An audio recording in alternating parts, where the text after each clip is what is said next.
God. కీర్తనలు 51. దేవా, నీ కృప చొప్పున నన్ను కరుణింపుము, నీ వాత్సల్య బాహుళ్యం చొప్పున నా అతిక్రమములను తుడిచివేయుము. నా దోషము పోవునట్లు నన్ను బాగుగా కడుగుము, నా పాపము పోవునట్లు నన్ను పవిత్రపరచుము. నా అతిక్రమములు నాకు తెలిసే ఉన్నవి, నా పాపం ఎల్లప్పుడూ నా ఎదుటనున్నది. ఈ ఉదయకాల సమయంలో దేవుడు మనతో మాట్లాడుతున్నటువంటి మాట ఏంటంటే, దేవుని యొక్క కృప చొప్పున నన్ను కరుణించుము అంటున్నాడు కీర్తనకాడు. నీ వాత్సల్య బాహుళ్యతను నాకు చూపమంటును, నా అతిక్రమములను తుడిచివేయమంటున్నాడు.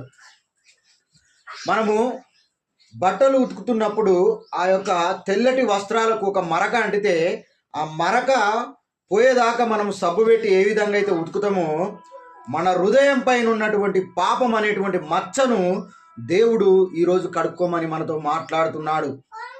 కాబట్టి నా పాపములు నా దోషమును పోవునట్లు నన్ను బాగుగా కడుగుము, నన్ను పవిత్రపరచుము అంటున్నాడు.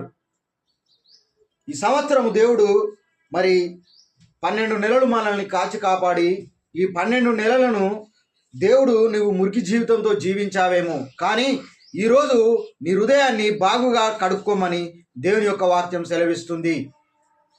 తెల్లని వస్త్రాలపై ఒక మరక పడ్డప్పుడు ఏ విధంగా నువ్వు శుభ్రంగా కడుక్కుంటావో, అదేవిధంగా నీ హృదయంపై ఉన్నటువంటి పాపం అనేటువంటి మచ్చను కడుక్కోమంటున్నాడు ఈరోజు దేవుడు. ఈ కొద్ది వాక్యము దేవుడు దీవించును గాక. ఆమేన్.